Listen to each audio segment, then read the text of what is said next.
Good evening all students. बेटा science में आपका चैप्टर चल रहा था। साइंस में चैप्टर जो चल रहा था वो चल रहा था विद्युत धारा का चुंबकीय प्रभाव। मैंने पिछले टर्न पर आपको विद्युत मोटर के बारे में कराया था। आज आता है आपका विद्युत चुंबकीय प्रेरण। ठीक है, जब कुंडली और चुंबक के बीच में सापेक्ष गति होती है तो कुंडली में एक विद्युत वाहक बल प्रेरित हो जाता है।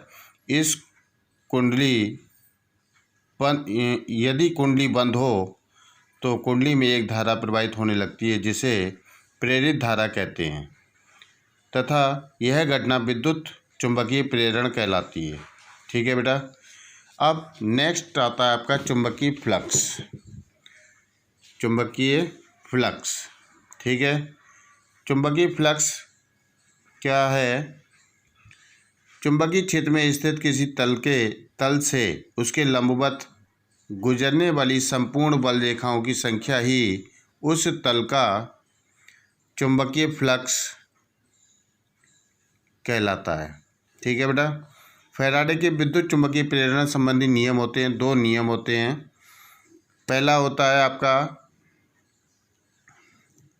पहला नियम, जब किसी कुंडली में बद्ध चुंबकीय फ्लक्स में परिवर्तन होता है तो उसमें एक विद्युत वाहक बल प्रेरित हो जाती है।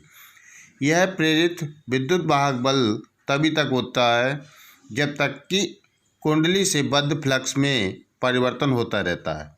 ये प्रथम नियम है आपका बेटा। ठीक है।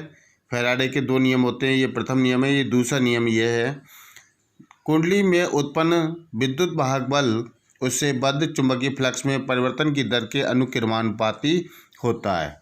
प्रेरित धारा की निर्भरता। प्रेरित धारा का मान निम्नलिखित कारकों पर निर्भर करता है। पहला, कुंडली तथा चुंबक के बीच की सापेक्ष गति पर। दूसरा, चुंबकीय क्षेत्र की प्रबलता पर। तीसरा, कुंडली में फेरों की संख्या पर। अब नेक्स्ट आता है फ्लेमिंग के दाएं हाथ का नियम। फ्लेमिंग के दाएं हाथ का नियम क्या है? यदि हम अपने दाएं हाथ के अंगूठे के पास वाली दोनों अंगुलियों को परस्पर लंबवत इस प्रकार फैलाएं कि अंगूठा चालक की गति की दिशा में हो, तर्जनी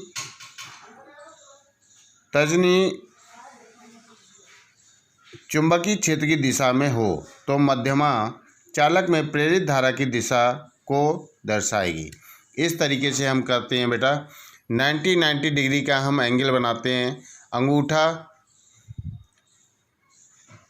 अंगूठा और ये तर्जनी उंगली कहलाती है, ये मध्यमा उंगली कहलाती है। ठीक है। इन तीनों के बीच 190 डिग्री का कोण होना चाहिए, यानी 90 डिग्री का कोण इन दोनों के लंबवत होना चाहिए।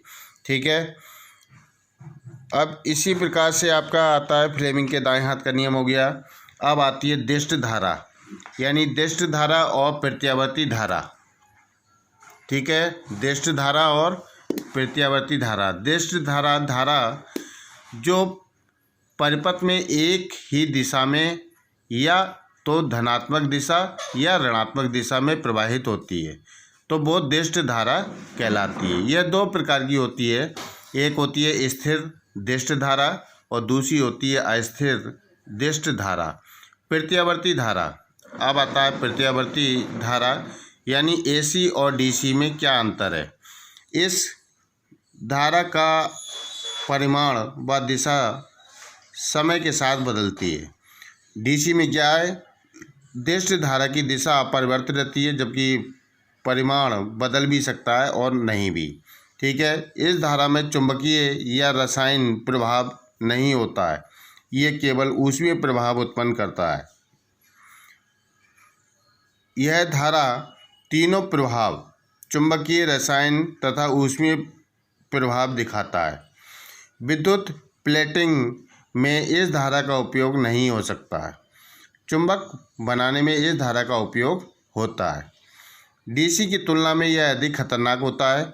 एसी की तुलना में यह कम खतरनाक होता है। ठीक है बेटा।